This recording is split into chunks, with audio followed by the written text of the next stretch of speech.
Welcome to How to Yu-Gi-Oh! Breakdown Maxx limit. Chapter 1. So in this video, I'm going to talk about Maxx and the limitation of it, where it is now at 1. With that being said, let's get on with the rest of the video. Chapter 2. Alrighty then, so let's talk about it. And I'm going to be talking about Maxx, what this means for Yu-Gi-Oh, especially for us in the TCG. You've got to remember that Yu-Gi-Oh is a Japanese card game at the root of it. And Maxx has been one of these cards that the OCG has had for the longest time. In fact, they've never banned it. And it's only been in the span of last year that it's gone from semi-limited to then limited, and now it's limited.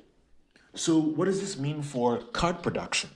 Before I talk about card production and how archetypes have been broken over the years, let's talk about why it's been there for such a long time. I think Maxx has been in the game in OCG for quite a long time because it's helped to balance broken cards, broken archetypes. And it's been Konami's justification in their R&D so that they can just keep making broken archetypes because Maxx exists, The truth you need to know. Maxx exists, just keep making broken stuff. Just do it infinitum. In TCG, we realized that Maxx was a problem and it was banned as soon as it became popular. But in OCG, that never happened.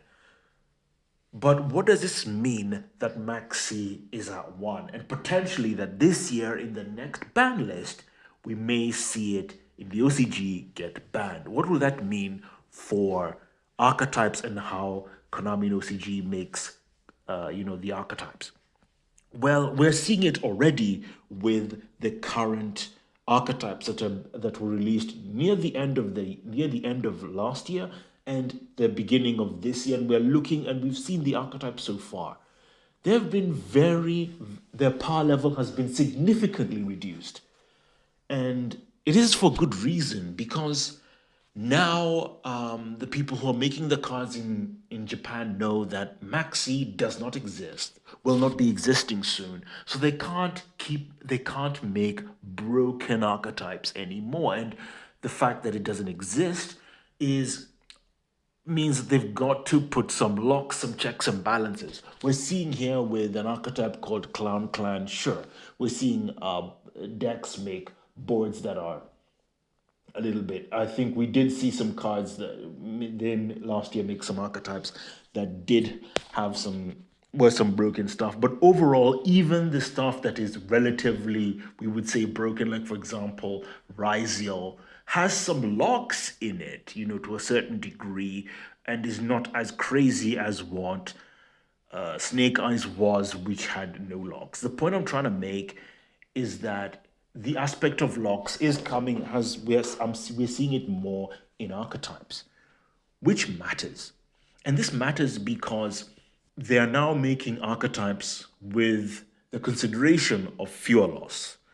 And there's been a noticeable power difference when archetypes are made with fuel loss in mind. Look at the current archetypes and that we've had recently, whether they are Yummy, K9, and Draco Tail. They all play on the opponent's turn. They don't spam. They do not special summon nearly as much. Draco Tail being the best example of this. I'm sure K9 does do some nonsense from time to time, but in general, the power ceiling has gone down. When nothing ruins the game plan. And because the archetypes are playing on the opponent's turn to sort of counter the way Malchami Fuel Loss is. But when I think about the format and how it was, and I compare these archetypes to what we've had in 2024, late 2025, I'm seeing these archetypes and I'm like, this is all right. This is fine. Accounting for fuel loss, I think, is all right because fuel loss, again, you can only play it going second. It's a Maxx, you can only play going second. Now, I do feel in the future fuel loss is gonna be a problem. But I think for now, having a baseline, having a cost of making archetypes that don't special summon as much, special summon quite a few times, and can still make a strong board and have layered defense and things like that, I think is good, and it is all right. Chapter 4. And as I continue this conversation about Maxi, there are some implications that this has for the game. And I think we're going to see it as time goes by. With the power level going significantly downwards, especially with the end board pieces and the end board that is going to be made, especially that we can see here, I'm hoping that we will see more locks on archetypes, and there will be generally less power in end boards to come in, this current year of 2026. Believe it! Especially with the fact that Maxi, by halfway of this year, we hopefully, fingers crossed, it should be banned in the OCG, which will have a significant impact on the sets and the archetypes they're coming out. Do I expect like we will not have broken cards in Yu-Gi-Oh? Absolutely not. I do expect broken cards to still be there. I think it's part and parcel of what the game is now, but I expect them to be an exception now and not to the rule. Like, for example, we do have a card I did talk about, which was the Dragonuity Link 4, Dragonuity Georgius, right? And this card does a lot, right? It's generic. It is a Link 4. It needs, 2+ monsters plus 1 tuna, as well as the material. It does a lot. It's an Omni Negate. It also a Dweller as well. It negates, monsters' effects in the graveyard. There's a lot of things to do so. But when I again, looking at it and thinking about it first off, you think this card is really strong and can do a lot, and it's generic. But then, there's a lot that is asked for in the extra deck, and I think this is something that needs to be said. First of all, this card, even though it's really powerful, you use up. I think you'll have to use up most of your spell and trap card zones to get the Omni Negate, as you have to send an equip card on the field so that you can negate an effect. So potentially you just have five, Omni Negates. But unlike other Omni Negates that we've had in the past, where there's not been a real cost to them. For example, if we look at Appaloosa, you used 5 monsters to make it, but it had 5 monster effects, it had 5 negates for monster effects, and it was on just 1 monster. You look at other Omni Negates in the game that we've had in the past, you could have multiple monsters that could have Omni Negates, and they were spread across the field. But the resources that they used up on your field or in the extra deck is few far between. Even with Fiendsmith, again, you don't really use up a lot of resources on the field. Mind you, you use a lot of it in the extra deck, but this, with the Dragonuity Link, is completely different than other Omni Negates we've had in Yu-Gi-Oh! History. First of all, to use it to its fullest potential, you're going to need to have your spell and trap card zones full. This means that you cannot activate any spells or traps while this Dragonuity Link is on the field. And while sure, you could say that you could only have 1 negate on it, but then what's the point of that in the first place? If you're just making this Dragonuity Link to only have 1 negate there and, not using it to its fullest abilities, then I think that in itself is a good thing. Now, I still do feel that this card might be a little bit too strong, going forward. But this is a step in the right direction, I would say, in terms of putting some kind of cost to a broken card.